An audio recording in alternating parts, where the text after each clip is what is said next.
Hello students, so further move करेंगे अपन differential equation में और आज अपना सेकंड क्लास होगा डिफरेंशियल इक्वेशन का। ठीक है, तो इससे पहले जो डिफरेंशियल इक्वेशन का क्लास हुआ था उसमें मैंने आपको ऑर्डर समझा दिया था डिफरेंशियल इक्वेशन का, डिग्री समझा दिया था डिफरेंशियल इक्वेशन का कि ऑर्डर और डिग्री कैसे फाइंड आउट करते हैं। ठीक है, और मैंने आपको एक बात बोला था कि इस चैप्टर में दो काम कर रहे होंगे, एक तो फंक्शन के इक्वेशन से डिफरेंशियल इक्वेशन तक पहुंचेंगे और दूसरी बारी में डिफरेंशियल इक्वेशन से अपन फंक्शन की इक्वेशन पे पहुंचेंगे। दो काम कर रहे होंगे। ठीक है, तो सबसे पहले वाले को बोलेंगे फॉर्मेशन ऑफ डिफरेंशियल इक्वेशन और दूसरे वाले को बोलेंगे रिजॉल्विंग डिफरेंशियल इक्वेशन, जिसमें अपन डिफरेंशियल इक्वेशन से फंक्शन की इक्वेशन पे पहुंच रहे होंगे। ठीक है, तो चलिए आज स्टार्ट करते हैं आज की क्लास को। बहुत ही इंटरेस्टिंग क्लास होगा आज का आपको। और डिफरेंशियल इक्वेशन अगर आप अच्छे से सीखते हो तो इसके क्वेश्चन आप एग्जाम में बैठ के इजीली सॉल्व कर सकते हो, इसलिए ध्यान से सुनना क्लास को और अच्छे से लेक्चर को देखना। ठीक है, तो चलिए जो भी लोग चैनल पे पहली बार आए हैं रिक्वेस्ट करता हूं कि आप लोग चैनल को सब्सक्राइब कर दोगे। डब्ल्यूबीजे के लिए बहुत ही हेल्पफुल चैनल है, आपको रेगुलर कंटेंट रिगार्डिंग डब्ल्यूबीजे देखने के लिए मिल जाएगा इस चैनल पे, तो सब्सक्राइब कर देना चैनल को और नोटिफिकेशन बेल जरूर ऑन कर देना। ठीक है, साथ पे जो लोग टेलीग्राम चैनल ज्वाइन नहीं हुए, टेलीग्राम चैनल आप लोग जाके ज्वाइन, सारे अपडेट्स आपको यहीं पे मिल जाएंगे, लिंक आपको डिस्क्रिप्शन बॉक्स में मिलेगा, आप जाके ज्वाइन हो जाओ। ठीक है, साथ में अभी तक आपने स्टडी मटेरियल और क्लास नोट्स वाला ग्रुप ज्वाइन नहीं किया तो जाके ज्वाइन हो जाओ, गूगल फॉर्म आपको डिस्क्रिप्शन बॉक्स में मिलेगा, फिल कर दो, हमारी टीम आपको व्हाट्सएप ग्रुप में ऐड कर देगी। ठीक है, सिर्फ 149 प्राइस है, आपको प्रॉपर स्टडी मटेरियल फॉर डब्ल्यूबीजे और साथ में आपको क्लास नोट्स मिलेगा जिससे आप अपने प्रिपरेशन को और एनहांस कर सकते हो। ठीक है, चलिए तो स्टार्ट करते हैं आज की क्लास को क्वेश्चन के साथ। ठीक, जिसमें सबसे पहला क्वेश्चन है जी, X Y dash is equal to Y दिया हुआ है यहाँ पे, और बोला क्या है क्वेश्चन में, आगे पढ़ता हूं यहाँ पे कि वाई लॉग वाई दिया हुआ है और बोला है कि क्या ये डिफरेंशियल इक्वेशन है इस फंक्शन का। ठीक है, तो मैंने हाथों में फंक्शन दिया हुआ है और पूछ रहा है कि क्या इसका डिफरेंशियल इक्वेशन ये है क्या, x Y dash is equal to y log y, आप ये मेरे को बता दो। ठीक है, या फिर क्वेश्चन डायरेक्टली सिंपली भी पूछ सकता था कि वाई इज इक्वल टू ई की पावर सी एक्स का डिफरेंशियल इक्वेशन मेरे को बताओ। ठीक है, तो मेरे पास फंक्शन है y इज इक्वल टू ई की पावर सी एक्स। मैंने आपको बोला था फंक्शन से डिफरेंशियल इक्वेशन बनाते टाइम आपको सिर्फ एक बात ध्यान रखना है कि आर्बिट्री कांस्टेंट कितने हैं। ठीक है, तो अगर आप इस इक्वेशन को ध्यान से देखोगे तो इसमें एक ही आर्बिट्री कांस्टेंट है। एक बच्चा पूछेगा कहां पे सर, मैंने बोलूंगा यहाँ पे देखो c है और c अपने आप में एक आर्बिट्री कांस्टेंट है। ई आर्बिट्री कांस्टेंट नहीं होता, इसकी वैल्यू फिक्स होती है। ठीक है, तो c अपने आप में आर्बिट्री कांस्टेंट, कितने आर्बिट्री कांस्टेंट, एक, तो इसका कितनी बार डिफरेंशिएशन होगा, एक बार। अच्छा हाँ, ये सिखा रखा है लास्ट क्लास में कि अगर आपको फंक्शन से डिफरेंशियल इक्वेशन पहुंचना है तो आर्बिट्री कांस्टेंट गिनना स्टार्ट कर दो, काउंट करना स्टार्ट कर दो आर्बिट्री कांस्टेंट। जितने आर्बिट्री कांस्टेंट होंगे उतने ही बार आपको डिफरेंशिएशन करना है और जिस स्टेप पे फंसोगे हेल्प आपको लास्ट वाले से लेना है। ये भी मैंने आपको एक डायलॉग आपको सिखा रखा था। ठीक है, तो अगर मैं इसको एक बार डिफरेंशिएट करूं तो y का सब किसी को पता है, हर स्टूडेंट को, कि y का dy बाई dx हो जाएगा, लेकिन सामने वाला y को y डैश बोल रहा है, y डैश मैंने dy बाई dx ही होता है, तो मैं भी इसको y डैश ही बोल देता हूं। ठीक है, अच्छा, e की पावर cx का डिफरेंशिएशन बताना क्या होगा मेरे को, e की पावर cx और फिर cx का भी तो डिफरेंशिएशन होगा c।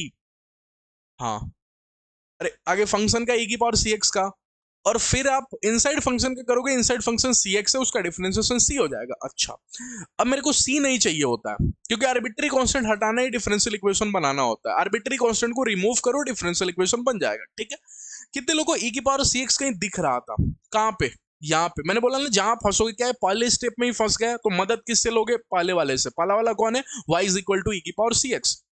अरे पहली बार डिफरेंशिएशन पे फंस गए ना तो फिर हेल्प किससे लोगे, लास्ट वाले से। और लास्ट वाला कौन है, y इज इक्वल टू ई की पावर सी एक्स। क्या ई की पावर सी एक्स कहीं दिख रहा है, हाँ, इसके लिए क्या रख सकता हूँ, y रख सकता हूँ, तो मैंने y dash is equal to रख दिया y इंटू में c। अच्छा, लेकिन सर c को भी रिमूव करना है, अब c कैसे रिमूव होगा सुनना थोड़ा। ठीक, तो इसी से मांगते हैं, यही सी देगा क्योंकि जिस पे फंसूंगा हेल्प जस्ट पहले वाले से लूंगा। तो अगर इसको देखो तो ये आपको y इज इक्वल टू ई की पावर सी एक्स, सी कहीं किसी के ऊपर है, सर पे, उसको नीचे कैसे लाऊंगा, लॉग लेके, ये मैंने आपको सिखा रखा है। ठीक है, तो अगर y को लॉग दूंगा तो हो जाएगा लॉग y। ठीक है, और अगर इसको लॉग दूंगा तो हो जाएगा सी एक्स इंटू में लॉग ई की वैल्यू 1 हो जाएगी। ठीक है, तो अपने आप में c इज इक्वल टू हो गया भैया लॉग y इज अपॉन में x। तो अब मैं यहाँ पे c को रिप्लेस कर दूंगा, दैट इज आपको y dash is equal to y into में c की जगह मैं रखने जा रहा हूँ log y अपॉन में x। ठीक है, तो आप यहाँ पे देखोगे x y डैश, x को उधर भेजोगे, x y dash is equal to y log y। बिल्कुल हाँ, ये डिफरेंशियल इक्वेशन है। ठीक है, तो इस क्वेश्चन बहुत ही सिंपल क्वेश्चन था, इसमें मैंने आपको क्या सिखाया कि डिफरेंशियल इक्वेशन कैसे बनेगा। डिफरेंशियल इक्वेशन बनाने के लिए मेरे को सबसे पहले आर्बिट्री कांस्टेंट पर नजर डालनी पड़ेगी, कितने आर्बिट्री कांस्टेंट है। अगर एक आर्बिट्री कांस्टेंट है तो एक ही बार डिफरेंशिएशन करेंगे, और आर्बिट्री कांस्टेंट को हटाना ही डिफरेंशियल इक्वेशन बनाना होता है। और आर्बिट्री कांस्टेंट कैसे रिमूव होगा, जिस स्टेप पे फंसेंगे हेल्प हमेशा उसके पिछले वाले से ले रहे होंगे, ठीक है। चले आगे मूव करते हैं फर्दर नेक्स्ट क्वेश्चन के ऊपर, बात करते हैं नेक्स्ट क्वेश्चन के, ठीक है। तो ये देखो, ये अपने आप पे कहीं फंक्शन है और बोला है कि डिफरेंशियल इक्वेशन बताओ। डिफरेंशियल इक्वेशन ऑलरेडी यहाँ पे देके पूछ रहे कि क्या यही है डिफरेंशियल इक्वेशन इसका, या मैं आपको सिंपली बोल दूं कि इसका डिफरेंशियल इक्वेशन बताओ, जिसमें सामने वाला खुद चल के बोल रहा है कि C1 एंड C2 भैया आर्बिट्री कांस्टेंट हो, तो इस बार आपको गिनने की भी जरूरत नहीं है, क्योंकि दो लोग दिख रहे हैं C1 और C2 और वही आर्बिट्री कांस्टेंट। तो बताना मेरे को कितने आर्बिट्री कांस्टेंट, दो। अगर दो आर्बिट्री कांस्टेंट तो कितनी बार डिफरेंशिएशन करूं, बताओ सोच के जल्दी से बताओ, कितनी बार करूं, दो बार। तो अगर पहली बारी करूंगा तो y का डिफरेंशिएशन कहीं y डैश लिख दूंगा, बोलना मेरे को, लिख दूं y डैश, हाँ। अच्छा, C1 को तो अपनी जगह पर रखा क्योंकि कांस्टेंट है, वो डिफरेंशिएशन में आएगा नहीं। e की पावर C2x का तब तक डिफरेंशिएशन अगर सोचा तो e की पावर C2x और फिर C2x का C2, ठीक। तब तक मेरे को पता चला कि C1 इंटू ई की पावर C2x कहीं देखा हुआ है। मैंने बोला कहाँ, ये जस्ट ऊपर C1 इंटू ई की पावर C2x, इसके मैं y लिख सकता हूं। लेकिन सर अभी यहाँ पे तो फंसा नहीं ना, अभी दूसरी बार डिफरेंशिएशन भी तो करूंगा ना। हाँ, दूसरी बार भी आप डिफरेंशिएशन करो। अगर आप दूसरी बार डिफरेंशिएशन करोगे तो C1 इंटू ई की पावर C2x को आप रिमूव कर दो, किसकी, y। आप ऊपर भी देखते जाओ थोड़ा, फर्स्ट स्टेप को रिमूव करने के लिए एक बार इसके पहले वाले को देख लो, कुछ हेल्प कर रहा है क्या रिमूव करने में। हाँ, C1 इंटू ई की पावर C2x की जगह y लिखवा के, ठीक है। तो मैं जल्दी से काम करूंगा, y डैश की जगह तो y डैश लिखूंगा ही, लेकिन C1 इंटू ई की पावर C2x की जगह मैं y लिख देता हूं, इंटू में C2, ठीक। अब दूसरी बारी डिफरेंशिएशन भी होगा। एक बच्चे ने पूछा क्यों, मैंने बोला सर दो आर्बिट्री कांस्टेंट है भैया। अगर दो आर्बिट्री कांस्टेंट है तो सर दो बार डिफरेंशिएशन कर रहे होंगे, हाँ, ठीक। तो y डैश का डिफरेंशिएशन कितने लोग सोच जाएंगे, y डबल डैश, सोच क्या, अच्छा। y इंटू C2 का डिफरेंशिएशन कैसे होगा, क्या C2 कांस्टेंट है तो साइलेंट बैठेगा, हाँ। और y का डिफरेंशिएशन सोचोगे तो क्या y डैश सोच जाओगे, हाँ। अब मेरे को C2 चाहिए, किससे लूं, इससे लूं क्या, नहीं, किससे लूं, जस्ट इसके पहले वाले से। क्या मैं सेकंड स्टेप पे फंस गया, तो फर्स्ट स्टेप क्या था, पहला वाला डिफरेंशिएशन यही था ना, तो इससे लूंगा C2। तो आओ इससे बात करते, क्या तुम C2 दोगे क्या, बोलेगा बहुत आसानी से C2 दे दूंगा, C2 is equal to y dash upon में y ही तो है। तो क्या मैं इसके लिए लिख सकता हूँ y double dash is equal to C2 की जगह मैं लिखने जा रहा हूँ y डैश अपॉन में y इंटू में y डैश। तो आप देख लो, इसको मैच कर लो, ठीक है। चले नेक्स्ट क्वेश्चन के ऊपर मूव करते हैं, अगला क्वेश्चन, ओके। तो देख लो, इससे इजी चैप्टर आपको नहीं मिलेगा। डिफरेंशियल इक्वेशन अपने आप में बहुत इजी चैप्टर है, कुछ करना ही नहीं, आर्बिट्री कांस्टेंट काउंट करना है, डिफरेंशिएशन करना है, और अभी दूसरी बारी में जब आप रिजॉल्विंग डिफरेंशियल इक्वेशन में चलोगे तो उसमें आपको इंटीग्रेशन करना होगा, फिक्स्ड स्टेप होगा, कुछ सोचना नहीं है, बस आपको करना है, डिफरेंशिएशन और इंटीग्रेशन आपको आना चाहिए बस, ठीक है। चले इसकी बात करते हैं। इसमें बोल रहा है कि ये जो है आपको y इज इक्वल टू ई की पावर k प्लस 1x, ये अपने आप में सॉल्यूशन है इस इक्वेशन का, ठीक है। अब जिसने देखा उसको पता चला ये तो सर डिफरेंशियल इक्वेशन है, हाँ। d2y अपॉन में dx स्क्वायर प्लस में 4dy बाई dx प्लस में 4y इज इक्वल टू 0 अपने आप में डिफरेंशियल इक्वेशन। अच्छा, जल्दी से इसको ऑर्डर बताना, ऑर्डर 2 हाईएस्ट डेरिवेटिव और डिग्री 1, हाईएस्ट डेरिवेटिव की डिग्री ही डिफरेंशियल इक्वेशन की डिग्री होती है, ठीक है। तो ऑर्डर 2 डिग्री 1, ओके। अच्छा, k की वैल्यू आपसे पूछा है, अब थोड़ा वर्डिंग पे जाना।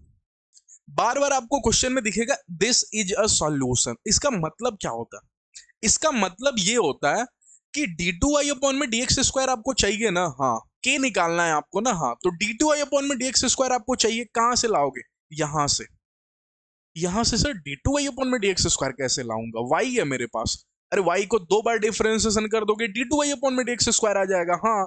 एक बार डिफरेंशिएशन कर दोगे dy बाई dx आ जाएगा, और y की जगह y लिख दोगे। माने इसमें से उठा उठा के सामान पता करके इसमें रखते जाना है, हाँ।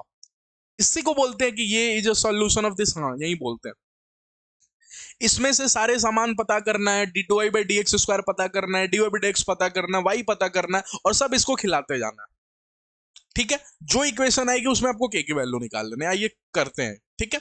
तो d2y बाई dx स्क्वायर कैसे आएगा, y को पकड़ा मैंने, डिफरेंशिएशन किया एक बार, y ने बोला मैं dy बाई dx हो गया, ठीक है। अच्छा, e की पावर k प्लस 1x का डिफरेंशिएशन कितने लोगों को पता है, k प्लस में 1x और k प्लस 1 नीचे भी आएगा, ठीक है। अच्छा, ये dy बाई डी एक्स मैंने पता कर दिया। अब दूसरी बारी में d2y अपॉन में dx स्क्वायर पता करता हूं, तो अगर इसका दोबारा डिफरेंशिएशन करोगे, अच्छा तब तक पता चला आपको e की power k plus one x की जगह में y रख सकता हूं, ठीक है। तो यहाँ पे d2y अपॉन में dx स्क्वायर मैंने दूसरी बारी डिफरेंशिएशन में लिख दिया। अच्छा, इसकी जगह तो मैं y समझ गया, e की power k plus one x की जगह y समझ गया, और y का डिफरेंशिएशन कितने लोगों को पता है, dy बाई dx, ठीक है।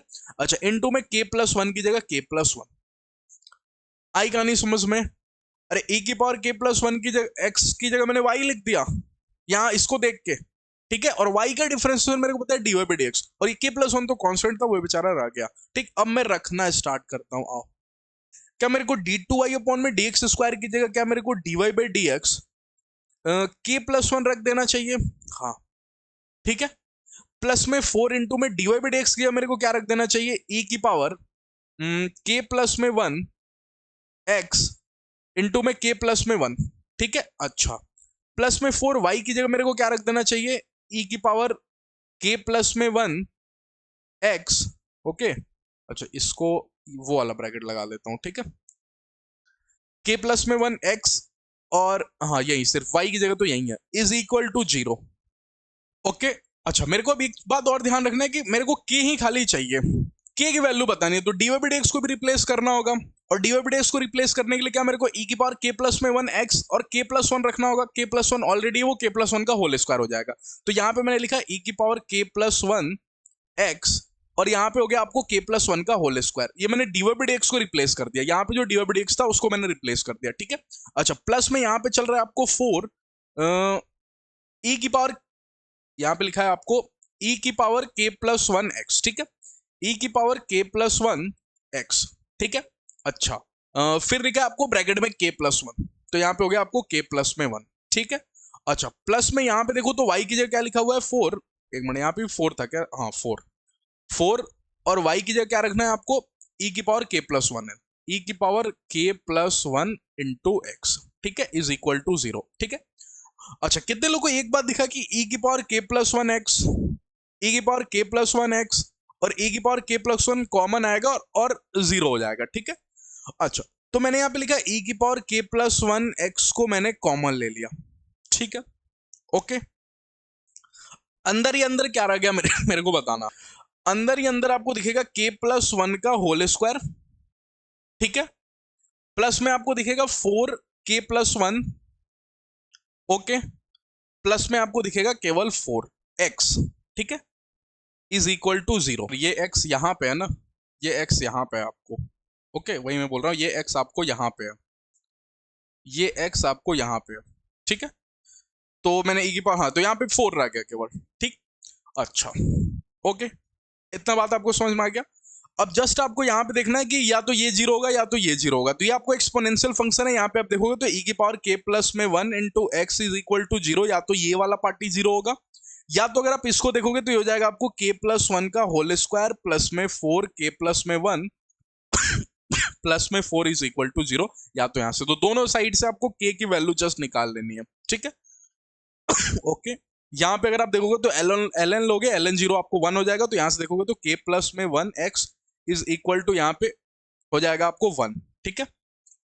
तो यहां से तो k की वैल्यू नहीं आ पाएगी, लेकिन यहां से k की वैल्यू आ जाएगी, ये क्वाड्रेटिक इक्वेशन है, तो k की यहां से 2 वैल्यू आएगी, ओके, आप इसको निकाल लेना, ओके। सॉरी, चले इसकी बात करते हैं, ये क्वेश्चन की। क्या ये क्वेश्चन भी कुछ उसी टाइप का लास्ट वाले क्वेश्चन की तरह, अगर आप ध्यान से देखो तो क्या इसमें भी क्वेश्चन अगर आप देखोगे तो यहाँ पे क्या बोल रहा है कि ये जो है आपको, ये जो पार्टी है y is equal to 2 by pi x minus में 1 इंटू कोसेक एक्स, ये अपने आप में कई सॉल्यूशन है ये वाले डिफरेंशियल इक्वेशन का, ठीक है। देन आपसे px पूछा है, ओके, तो मैं क्या यहाँ पे dy बाई dx रखूंगा, प्लस में px की वैल्यू रखूंगा। px की वैल्यू तो आपको निकालना है, जैसे लास्ट वाले क्वेश्चन में k निकालना था, इस बार आपको px निकालना है, और y की वैल्यू यहाँ पे दी हुई है। तो आइए इसको सॉल्व करते हैं, ठीक है। तो सबसे पहले dy बाई dx निकालते हैं, तो अगर dy बाई dx यहां से देखोगे तो हो जाएगा dy by dx is equal to, अच्छा 2 पाई x माइनस वन का डिफरेंशिएशन सोचना है इनटू में कोसेक x, ठीक है। तो u डॉट v रूल से सोचेंगे, अगर u डॉट v रूल से सोचे तो 2 by pi x minus one का डिफरेंशिएशन क्या हो जाएगा, 2 बाई पाई, ठीक है। 2 बाई पाई एक्स का 2 बाई पाई हो गया, माइनस वन खत्म हो गया, कांस्टेंट है तो, ठीक है। इनटू में कोसेक एक्स को एज इट इज लिख दूं, हाँ ठीक है, प्लस में दूसरी बारी में ये वाला पार्टी साइलेंट रहेगा, दैट इज आपको 2/π(x - 1) साइलेंट रहा, और कोसेक एक्स और कोसेक एक्स का डिफरेंशिएशन आप देखोगे तो हो जाएगा minus cosec x into cot x. तो मैं यहाँ पे डायरेक्ट माइनस लगा देता हूं, ठीक है, तो ये हो गया आपको cosec x into cot x, ठीक है। अच्छा ये dy/dx हो गया, तो मैं काम करता हूँ डायरेक्ट इसको सब्सटीट्यूट ही कर देता हूँ dy/dx की जगह, ठीक है। अच्छा प्लस में अपना px है, तो px की वैल्यू तो मेरे को पता करनी है, तो px यहां पे लिख दिया, प्लस में y की जगह क्या लिखना है, y की जगह आपको लिखना है 2/π(x - 1) इंटू कोसेक एक्स, ठीक है। अच्छा कोसेक एक्स यहां पे मैं लिख देता हूं नीचे, ठीक, और ये प्लस का हो गया, इज इक्वल टू जो दिया हुआ दैट इज आपको 2/π कोसेक एक्स, ठीक है, ये दिया हुआ है, ओके। अच्छा अगर आप इस साइड देखोगे थोड़ा ध्यान से, ठीक है, अब आप इसको ध्यान से देखो तो यहां से px फाइंड आउट करना थोड़ा मुश्किल है, ठीक है। तो अब इसका दूसरा उपाय देखते हैं। दूसरा एक क्वेश्चन मैंने आपको बोल दिया जिसमें आप सारी चीजें पुट कर दो आंसर आ जाएगा, लेकिन अगर आप इसमें सारी चीजें पुट करते हो, लाइक आपने dy/dx की जगह पुट कर दिया जो आपने फाइंड आउट किया, ठीक है, अपने y की जगह रख दिया जो यहाँ पे आपको दिया हुआ है, अब आप यहां से देखोगे तो px निकालना बहुत मुश्किल हो जाएगा। तो एक काम करेंगे अपन यहां से क्या काम करेंगे, यहां से काम करेंगे कंपैरिजन का, देखना थोड़ा ध्यान से, ठीक है। एक काम करते हैं, हम अपनी डिफरेंशियल इक्वेशन बना लेते हैं। सामने वाला बोल रहा है कि इसकी डिफरेंशियल इक्वेशन ये है, y is equal to 2/π(x - 1) cosec x का डिफरेंशियल इक्वेशन ये है। एक काम करते हैं, हम इसका डिफरेंशियल इक्वेशन बना लेते हैं, ठीक है। तो अगर आप इसका डिफरेंशियल इक्वेशन बनाओगे तो y का डिफरेंशिएशन करोगे, that is y is equal to dy/dx, ठीक है। अच्छा इसका डिफरेंशिएशन अभी अभी लिखा, दैट इज आपको 2/π, ओके, इनटू में कोसेक एक्स, ठीक है। अच्छा माइनस में आप देखोगे तो कहीं आपको हो जाएगा 2/π(x - 1) इनटू में cosec x into cot x, ठीक है। कोसेक एक्स का डिफरेंशिएशन कर दिया मैंने, ओके। अच्छा अब आप यहां पे ध्यान से देखोगे तो 2/π कोसेक एक्स तो इस साइड है, बाकी सामान उधर है, तो dy/dx को तो मैंने इधर ही रखा, इस वाली पार्टी को इधर लेके आ गया, तो ये हो गया plus 2/π(x - 1) cosec x into cot x, ठीक है, इज इक्वल टू कहीं मेरा है 2/π कोसेक एक्स, ठीक है। सॉरी थोड़ा सा तबीयत आज मेरा ठीक नहीं है, ठीक है, थोड़ा सा मैनेज करूंगा। अच्छा अब अगर ध्यान से देखो तो 2/π कोसेक एक्स कहीं इस साइड है, और dy/dx कहीं यहां पे है मेरा, y कहीं मेरा 2/π(x - 1) है, 2/π(x - 1) मेरा y हो गया, और कोसेक एक्स के साथ, तो इसको मैं लिखना चाहूं तो लिख दूंगा dy/dx प्लस में ये पूरे पार्टी को मैंने y लिख दिया, y इंटू कॉट एक्स, ठीक है, इज इक्वल टू कहीं है मेरा 2/π कोसेक एक्स, ठीक है। अच्छा अब आप कहीं ध्यान से देखोगे तो अब आप कंपैरिजन कर सकते हो, y की जगह y मेरा दिख रहा है, px की जगह कहीं मेरा cot x दिख रहा है, तो मैं यहाँ पे डायरेक्ट बोल सकता हूँ px इज इक्वल टू है मेरा cot x, ओके। तो ये मैंने एक चालाकी किया कंपैरिजन का, कि मैंने कंपैरिजन कर लिया, मैंने कंपेयर कर लिया, मैंने अपना डिफरेंशियल इक्वेशन पता किया और सामने वाले के डिफरेंशियल इक्वेशन दोनों को कंपेयर कर दिया, ठीक है। इसमें बोला है कि if this is the order the ordered pair dy/dx d2y/dx² at x is equal to 0 is equal to, ठीक है। तो आपको जस्ट dy/dx पता करना है, d2y/dx² पता करना है, और उसका ऑर्डर्ड पेयर यहाँ पे लिख देना है, ठीक है। तो अगर आप यहाँ पे देखोगे तो e की पावर y है शायद, हाँ, प्लस में xy is equal to e, एक बार मैं चेक कर लूँ कि e की पावर y है, e की पावर y है, ठीक है। अच्छा e की पावर y का e की पावर y का डिफरेंशिएशन आप देखोगे तो e की पावर y हो जाएगा, ओके, इनटू में y का हो जाएगा आपको dy/dx, ठीक है। ये मैंने e की पावर y का डिफरेंशिएशन किया, प्लस में xy का डिफरेंशिएशन करूंगा तो u डॉट v रूल से करूंगा, सबसे पहले x का डिफरेंशिएशन 1 हो जाएगा, तो y को मैंने साइलेंट रखा, ठीक है। दूसरी बारी मैं x को साइलेंट रखता हूं, y का डिफरेंशिएशन क्या है, dy/dx हो जाएगा, सोच जाओ, अरे xy का differentiation u dot v rule से करूंगा, तो x को मैंने डिफरेंशिएशन किया 1 हो गया, y को मैंने साइलेंट रख दिया, प्लस में दूसरी बारी में x को साइलेंट रखा और y का differentiation dy/dx is equal to e का डिफरेंशिएशन हर किसी को पता है 0 हो गया, ठीक है। ये बोला है कि at x is equal to 0 मेरे को चाहिए dy/dx और d2y/dx² की वैल्यू, ठीक है। अच्छा अगर यहाँ पे देखो तो dy/dx मेरे को d2y/dx² भी चाहिए, मेरे को दूसरी बारी भी डिफरेंशिएशन करना है, क्योंकि dy/dx के साथ साथ d2y/dx² भी तो पता करना है ना, दूसरी बार डिफरेंशिएशन करते हैं। तो अगर इसका दूसरी बार डिफरेंशिएशन करेंगे तो e की power y into d by d x u dot v rule से जाएगा। तो e की पावर y का डिफरेंशिएशन मैं लिखने जा रहा हूं e की पावर y, ओके, इंटू में डी बाई डी एक्स, तो हो जाएगा डी बाई डी एक्स का होल स्क्वायर। ठीक है, एक डी बाई डी एक्स ये दे गया और एक डी बाई डी एक्स पहले से मेरे पास था, तो डी बाई डी एक्स का होल स्क्वायर हो गया। ठीक है, प्लस में दूसरी बारी में e की पावर y को साइलेंट रखा और डी बाई डी एक्स का डिफरेंशिएशन कहीं हो जाएगा डी टू वाई अपॉन में डी एक्स स्क्वायर। ठीक है, ओके, y का डिफरेंशिएशन कहीं आप डी बाई डी एक्स लिख रहे होगे, प्लस में x into d by d x का u डॉट वी रूल से, तो x को साइलेंट रखोगे 1, x को साइलेंट रखा और डी बाई डी एक्स का डिफरेंशिएशन सोच गया डी टू वाई अपॉन में डी एक्स स्क्वायर।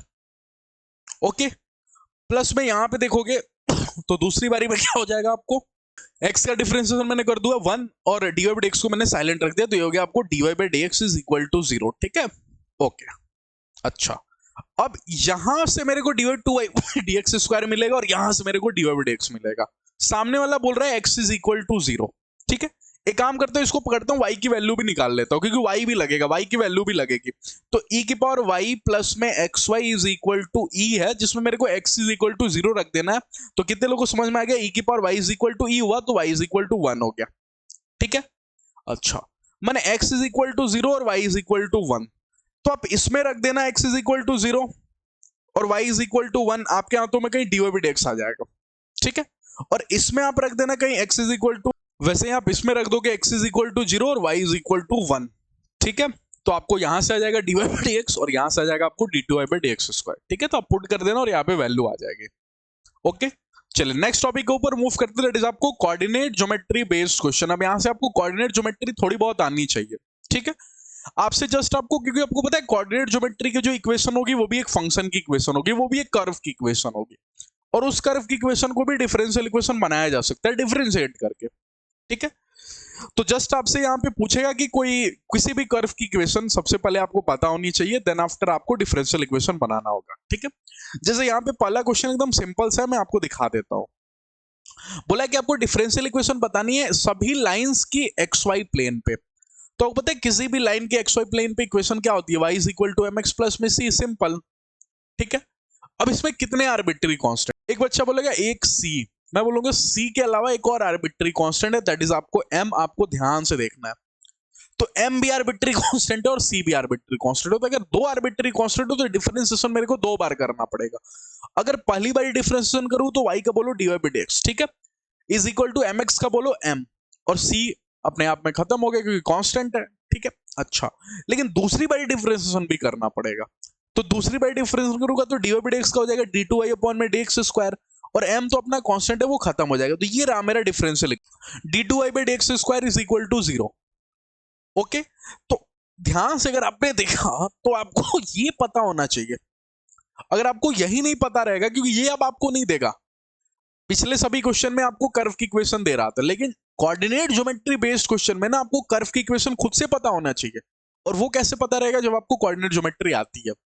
तो जल्दी से आप क्या करोगे, सबसे पहले तो आप कर्व की इक्वेशन लिखोगे, फिर आप डिफरेंशियल इक्वेशन के पीछे भागोगे।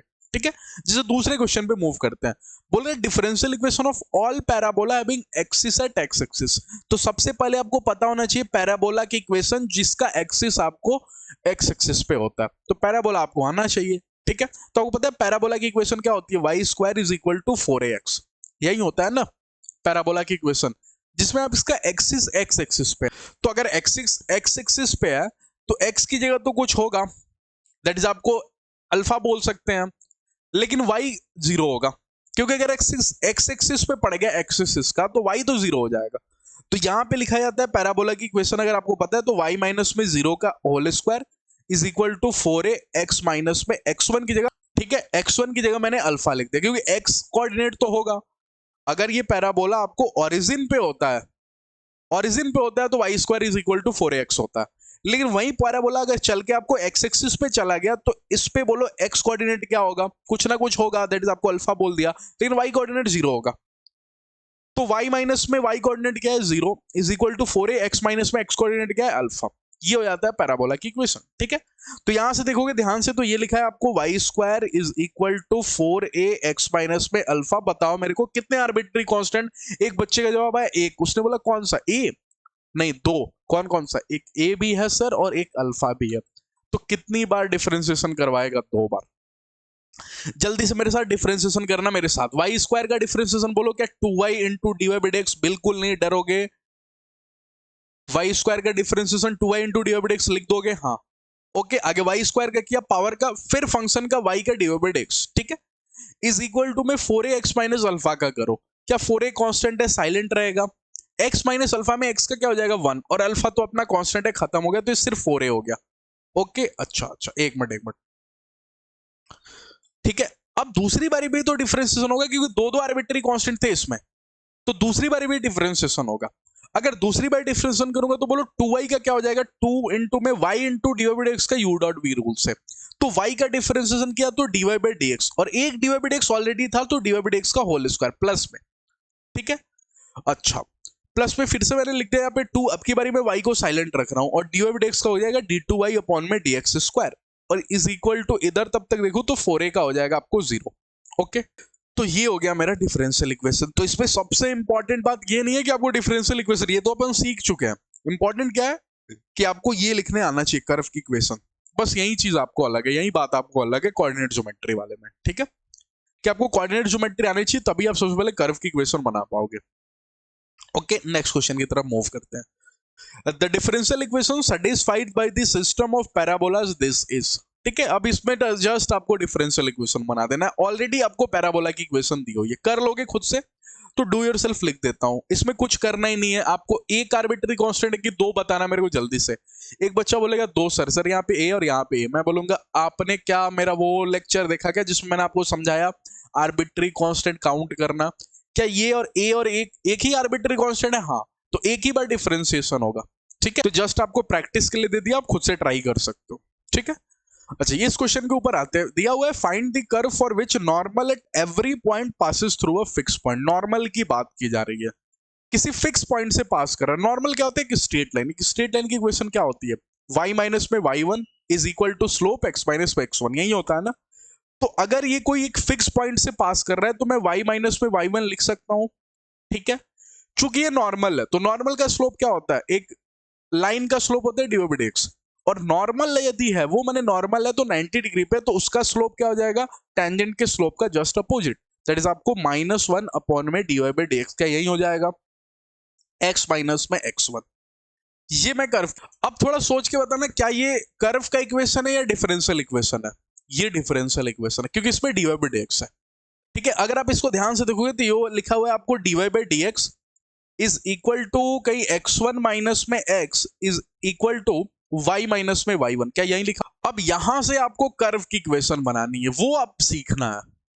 यहीं से मैं स्टार्ट कर दूंगा आपको रिजॉल्विंग डिफरेंशियल इक्वेशन। ये आपको डिफरेंशियल इक्वेशन है, और सामने वाला कर्व की इक्वेशन पूछ रहा है, फाइंड द कर्व, और ये डिफरेंशियल इक्वेशन है। अभी तक जो सीखते आया था वो क्या कर्व की इक्वेशन से डिफरेंशियल इक्वेशन बनाना था? क्या कर रहे थे? डिफरेंशिएशन, ठीक है। लिख देता हूं यहां पे, ओके।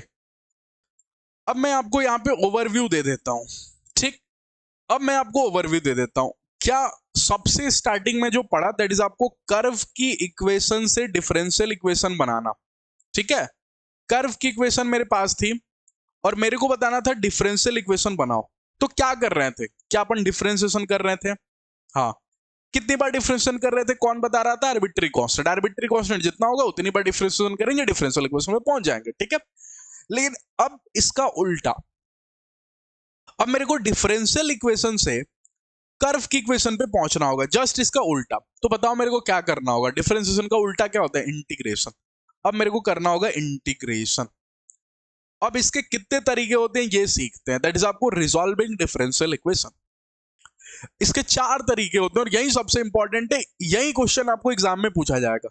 आपको ये पहला वाला पोर्शन, ये कर्व से डिफरेंशियल इक्वेशन हो सकता है नहीं पूछे आपके एग्जाम में, लेकिन डिफरेंशियल इक्वेशन से कर्व जरूर पूछा जाता है, ठीक है। तो इसलिए अब थोड़ा ध्यान से सुनना, ठीक है। 4 मेथड होते हैं भैया। सबसे पहला मेथड होता है आपको वेरिएबल सेपरेबल मेथड। अब नाम ही से पता चल रहा होगा, जिसमें वेरिएबल सेपरेट हो जाए। क्या मैंने आपको इंटीग्रेशन के टाइम में एक बात बोला था, एक डायलॉग बोला था कि y का इंटीग्रेशन हमेशा dy के रिस्पेक्ट में होता है, x का इंटीग्रेशन हमेशा dx के रिस्पेक्ट में होता है। माने अगर y है तो dy चाहिए, x है तो dx चाहिए। तो वेरिएबल सेपरेबल मेथड नाम से पता चलता है कि अगर मैं dy के पास y को बिठा पा रहा हूं, अगर dx के पास x को बिठा पा रहा हूं, माने अगर मैं वेरिएबल को सेपरेट कर पा रहा हूं तो वेरिएबल सेपरेबल मेथड लगाओ। दूसरा आपको होमोजेनियस इक्वेशन पढ़ेंगे, तीसरा आपको reducible two variable separable method और होमोजेनियस, ये पहले वाले का पार्ट है तीसरा वाला, और चौथा आपको लीनियर डिफरेंशियल इक्वेशन। तो फर्स्ट और थर्ड आज देख लेते हैं, सेकंड और फोर्थ आप नेक्स्ट क्लास में देख रहे होंगे। चलिए तो सबसे पहला वाला स्टार्ट करते हैं, दैट इज आपको वेरिएबल सेपरेबल मेथड। ठीक है, तो इसमें सबसे पहला लाइन मैंने क्या लिखा है, separate differential equation in terms of x and y and then integrate. Integration तो करना ही है, अगर आप कर्व की इक्वेशन से डिफरेंशियल इक्वेशन बना रहे हो तो डिफरेंशिएशन करना है, और डिफरेंशियल इक्वेशन से कर्व की इक्वेशन तो इंटीग्रेशन तो आपको करना ही है। लेकिन ध्यान रखना है ये मेथड कब लगाएंगे, ये क्वेश्चन आपके दिमाग में रहना चाहिए कि आखिर में ये मेथड कब लगा रहे होंगे, जब आपके हाथों में एक्स और वाई हो और बिल्कुल सेपरेट हो जाए। सेपरेट हो जाए, कैसे सेपरेट हो जाए, माने dx के पास x पहुंच जाए और dy के पास y पहुंच जाए। ठीक है, आइए देखते हैं यहाँ पे। फिर नोट बना के एक बात लिखा हुआ है कि साइन इनवर्स, कॉस इनवर्स या फिर लॉग वाला अगर हो क्वेश्चन जिसमें हर जगह साइन इनवर्स दिख रहा हो, हर जगह आपको कॉस इनवर्स दिख रहा हो और हर जगह आपको लॉग दिख रहा हो, तो फिर आप साइन इनवर्स c लिख दो, कॉस इनवर्स c लिख दो और लॉग c लिख दो। किसके प्लेस पे, c के प्लेस में। फिर c कहां से आएगा, अरे आप इंटीग्रेशन करोगे ना, इंडेफिनिट इंटीग्रेशन, तो एक आर्बिट्री कांस्टेंट आता है ना c, आप उसकी जगह इनको लिख दो। मैंने अगर हर जगह लॉग दिख रहा है तो आप c ना लिख के लॉग c लिख दो। ठीक है, देखते हैं क्वेश्चन में, देखते हैं। ठीक है, सबसे पहला क्वेश्चन है कि बोला हुआ है एक slope of a curve equivalent to ratio of ordinate and abscissa. ठीक है, स्लोप ऑफ कर्व क्या होता है, क्या dy by dx, तो बोल रहा है कि इस कहानी में dy by dx जो है ना वो ऑर्डिनेट और एब्सिसिया के रेशियो, ऑर्डिनेट क्या होता है y और एब्सिसिया क्या होता है x, तो y by x के बराबर है। ठीक है, बहुत ही सिंपल क्वेश्चन मैंने लिया। क्या dy के पास y चाहिए और क्या dx के पास x चाहिए? हाँ, अगर आप ध्यान से देखोगे तो यहाँ पे dy है, इसके पास में y को भेज सकता हूँ, dy अपॉन में y, मैंने y को dy के पास भेज दिया। ठीक है, और इधर देखोगे तो क्या x है, क्या इसके तरफ मैं dx को भेज सकता हूं। अब देखो dy by dx ऊपर ही होना चाहिए, dy भी ऊपर होना चाहिए, dx भी ऊपर होना चाहिए, क्योंकि इंटीग्रेशन के टाइम में dx नीचे नहीं होगा, तो इसलिए मैं dx को इधर भेज रहा हूं, तो ये हो गया dx अपॉन में x। अब आप इंटीग्रेशन कर सकते हो। अब आपने अगर इंटीग्रेशन की टोपी बनाई तो dy by y का इंटीग्रेशन हो जाएगा ln y is equal to dx by x का इंटीग्रेशन हो जाएगा ln x। लेकिन अब आप एक को c भी लगाना पड़ेगा, सर यहां से भी c आएगा, यहां से भी c आएगा, हाँ दोनों कांस्टेंट घट के एक c तो हो जाएगा ना, उस c की जगह मैं c ना लिख के ln c लिख दूंगा। ये हो गया मेरा कर्व का इक्वेशन। दिखा आपको, आया समझ में? ठीक है, आइए अगले क्वेश्चन की तरफ मूव करते हैं। अगला क्वेश्चन आपको और अच्छे से सिखाएगा। क्वेश्चन है आपको dy by dx is equal to दिया हुआ है एक्स वाई प्लस में y अपॉन में एक्स वाई प्लस में x। अच्छा, अब जिसका ध्यान इस बात पे गया, ऊपर वाले पे पता चला कि उसको कॉमन आ रहा है कहीं y, अगर आपने y कॉमन लिया तो अंदर ही अंदर आ गया x प्लस में 1। ठीक है, वैसे ही नीचे अगर आपने x कॉमन लिया तो अंदर आ गया आपको y प्लस में 1।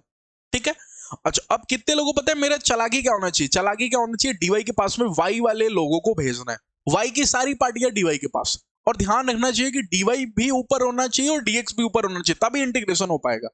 तो अगर dy मेरा ऊपर है तो सारी y की पार्टियां क्या dy के पास आने के लिए रेडी हैं, पूछ लो एक बार, क्या y अपॉन में y प्लस 1 y की पार्टियां है? हाँ, तो मैं dy के पास भेज रहा हूं, y प्लस में 1 अपॉन में y को भेज दिया dy के पास।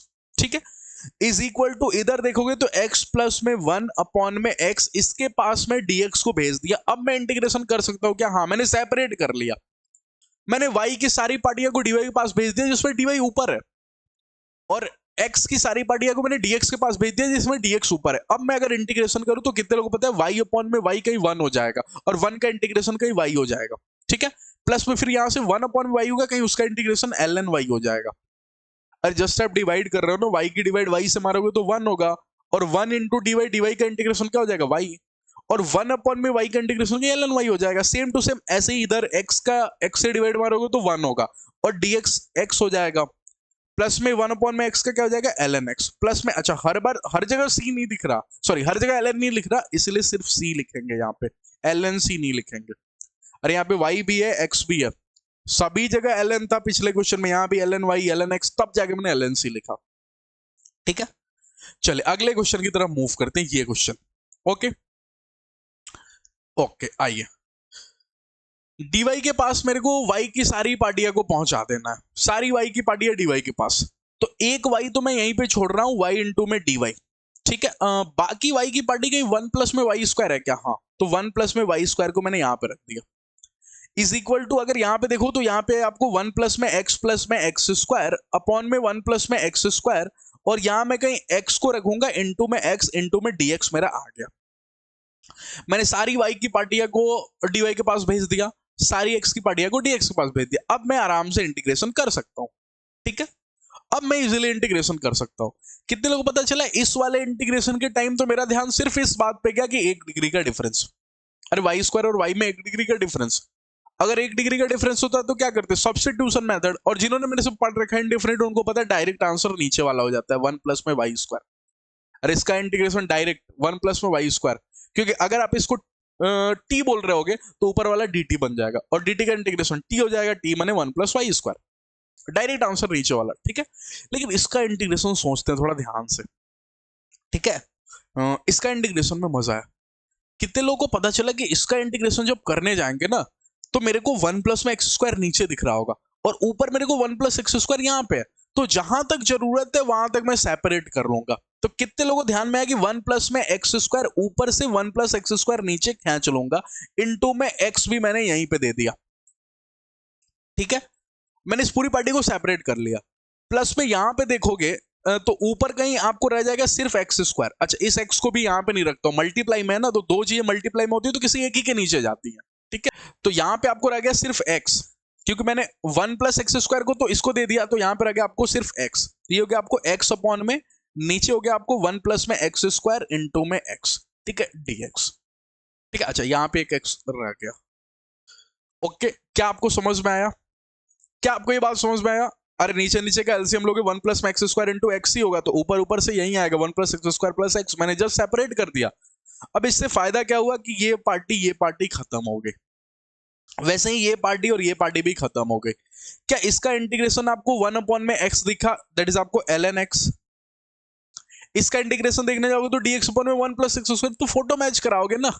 अरे ये तो फोटो मैच कराओगे, वो आप खुद से करा लोगे, ठीक है। इंटीग्रेशन आपको आना चाहिए यहाँ पे, उसके लिए मैं कुछ नहीं कर सकता, इंटीग्रेशन भी आपको आना चाहिए, ठीक है। चले अगले क्वेश्चन की तरफ मूव करते हैं। बोला है कि ये जो है ये पूरा ये सॉल्यूशन है।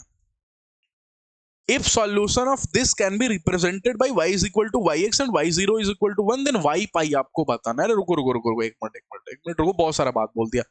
ये डिफरेंशियल इक्वेशन है, हाँ, मेरे को y पाई बनाना है, बताना है y पाई, ठीक है। तो मेरे को सबसे पहले yx तो लेकर आना होगा ना।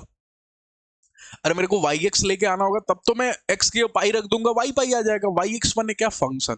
सुनना ध्यान से, मेरे पास जो दिया हुआ दैट इज आपको डिफरेंशियल इक्वेशन, और सामने वाला मांग रहा है मेरे से y पाई माने क्या होता है? yx, और yx माने क्या होता है? फंक्शन। मेरे को क्या चाहिए भैया? डिफरेंशियल इक्वेशन से फंक्शन चाहिए। मेरे को ये समझ में आ गया कि मेरे को डिफरेंशियल इक्वेशन से फंक्शन पे पहुंचना है, और डिफरेंशियल इक्वेशन से फंक्शन पे पहुंचने का तरीका चार होता है, या तो वेरिएबल सेपरेबल लगा दो, या तो आप होमोजीनियस डिफरेंशियल इक्वेशन पता कर लो, या फिर लीनियर डिफरेंशियल इक्वेशन पता कर लो, ठीक है, या फिर रेड्यूसिबल टू वेरिएबल सेपरेबल एक होता है, ठीक है। और एक और होता है बीडी, बर्नौलीज डिफरेंशियल इक्वेशन, ये भी देखेंगे अपन, ठीक है। अभी तो वेरिएबल सेपरेबल देख रहे हो तो उसी का क्वेश्चन होगा, हालांकि एग्जाम में बैठ के तो ऐसे नहीं सोचना है ना। एग्जाम में बैठ के कैसे सोचना है? मैंने डिफरेंशियल इक्वेशन को पकड़ा, बेटा आओ इधर, डिफरेंशियल इक्वेशन इधर आओ। 2 प्लस में साइन एक्स अपॉन में 1 प्लस में y d y by d x, okay, is equal to minus में cos x। मैंने एक बार चेक कर लिया क्या वेरिएबल सेपरेबल लगेगा क्या, बस एक बार में ही पता चल जाता है। कैसे पता चलता है? y का समान ये रहा y का, y की पार्टी y के नीचे, ठीक है। तो मैंने यहां पे लिखा dy अपॉन में 1 प्लस में y, ओके।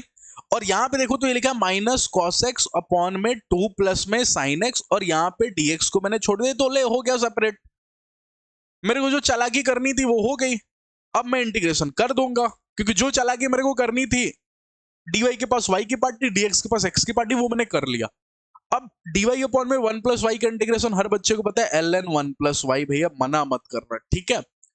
अच्छा, इधर जाओगे तो पता चलेगा ये 2 प्लस साइन एक्स तो जस्ट t बनने के लिए रेडी है, ऊपर वाला dt बन जाएगा, क्योंकि 2 प्लस साइन एक्स का डिफरेंशियल क्या होता है? cos x या माइनस cos x, ठीक है। तो अगर आप इसको देखोगे तो नीचे वाला कहीं t बनने के लिए रेडी है, टू प्लस साइन एक्स को अगर आप टी बोलोगे तो ऊपर वाला कहीं डी टी बन जाएगा, ठीक है, और वो भी माइनस का डी टी। तो ये हो गया आपको एल एन वन प्लस में y is equal to minus l n t plus में सी, ठीक है। अच्छा एक मिनट, सी नहीं लिखना, बिल्कुल सी नहीं लिखना, क्यों? क्योंकि अगर हर जगह लॉग फैला हुआ है तो मैं सी की जगह एल एन सी लिख रहा हूँ, ठीक है। ये हो गया मेरा इक्वेशन। अच्छा रुको रुको रुको, मेरे को वाई पाई चाहिए, ठीक है, मेरे को वाई पाई चाहिए। एक मिनट, सबसे पहले तो इस सी को हटाओ। सी कैसे हटेगा? Y zero is equal to one के हेल्प से। और सामने वाला बोल रहा है कि वाई मेरा वाई एक्स है, मतलब जहां जहां आप वाई देख रहे हो ना, ये वाई नहीं है, वाई एक्स है, और आप उसमें एक्स की पाई रखोगे, जो वैल्यू आएगी वही आंसर हो जाएगी। रुको, लेकिन सबसे पहले Y zero is equal to one का यूज करके सी तो पता कर लो। Y zero is equal to one माने क्या होता है? एक्स की जगह जीरो, वाई की जगह वन। इसका मतलब होता है x is equal to zero, आपने एक्स की जगह जीरो रखा है तो वाई जाके वन आ गया। एक्स की जगह जीरो रखो, आओ। अगर एक्स की जगह जीरो रखा, अच्छा टी भी अपने आप में क्या था? टी अपने आप में टू प्लस साइन एक्स था, ठीक है। तो ये हो गया आपको l n one plus y की जगह क्या रखना है? वाई की जगह वन रखना है, तो ये हो गया l n two is equal to minus l n. T की जगह क्या था आपको? टी की जगह टू प्लस साइन एक्स था, तो टू प्लस में साइन एक्स, और साइन एक्स एक्स के क्या रखना है? जीरो। साइन जीरो कहीं जीरो ही होता है, ओके एक मिनट, साइन जीरो कहीं जीरो ही होता है। प्लस में एल एन सी। कितने लोगों को दिख गया कि ये एल एन टू इधर और ये माइनस का एल एन टू इधर? कहीं ये इधर जाएगा तो ये एल एन फोर हो जाएगा। एल एन टू प्लस में l n two, l n four, l n four is equal to l n c. तो कितने लोगों को पता चल गया? सी की वैल्यू फोर है भैया। अब मेरे को सी की जगह फोर इसमें पुट करना है। अगर मैं सी की जगह फोर इसमें पुट करना हो तो देखो क्या हो जाएगा, दैट इज आपको एल एन वन प्लस में y is equal to minus l n two plus में साइन एक्स, ओके, प्लस में फोर। अब आपको वाई पाई चाहिए, माने आपको x की जगह पाई रखना है, y की वैल्यू पता करनी है, ओके। तो x की जगह मेरे को पाई रखना है जस्ट। अगर मैं x की जगह पाई रखता हूं तो ln वन प्लस में y इज इक्वल टू है क्या? हाँ, is equal to minus ln two plus में साइन पाई कितना होता है? साइन जीरो जीरो होता है, साइन पाई जीरो ही होता है, ठीक है। तो ये हो गया आपको ln टू, ओके। अच्छा एक मिनट, इसको मैं दूसरे पेज पे ले लेता हूँ, यहाँ पे आपको दिख नहीं रहा होगा, ठीक है। मैं इसको दूसरे पेज पे ले लेता हूँ, ठीक। अच्छा यहाँ पे फोर नहीं, एल एन फोर हो जाएगा ना, क्योंकि एल एन सी दिया हुआ था, क्योंकि एल एन फोर, ओके। दूसरे पेज पे ले लेता हूँ, आपको दिख नहीं रहा होगा ये, ओके। ये लिखा आपको एल एन वन प्लस में वाई इज इक्वल टू लिखा हुआ माइनस का एल एन टू प्लस में साइन एक्स, टू प्लस में साइन एक्स, ठीक है। और यहाँ पे लिखा हुआ आपको प्लस में l n four. L n four मैंने कहीं टू एल एन टू होता है क्या? अभी मैं इसको एल एन फोर ही लिखता हूँ, एक काम करता हूँ, अभी मैं इसको एल एन फोर ही लिखता हूँ, एल एन फोर। अच्छा, अब आप इधर देखोगे तो ये कहीं एल एन इधर प्लस में आ जाएगा, और एल एन जब भी प्लस में होता है तो एल एन मल्टीप्लाई में हो जाता है, तो ये हो जाएगा आपको एल एन वन प्लस में वाई इंटू में टू प्लस में साइन एक्स, ठीक है, इज इक्वल टू कहीं एल एन फोर।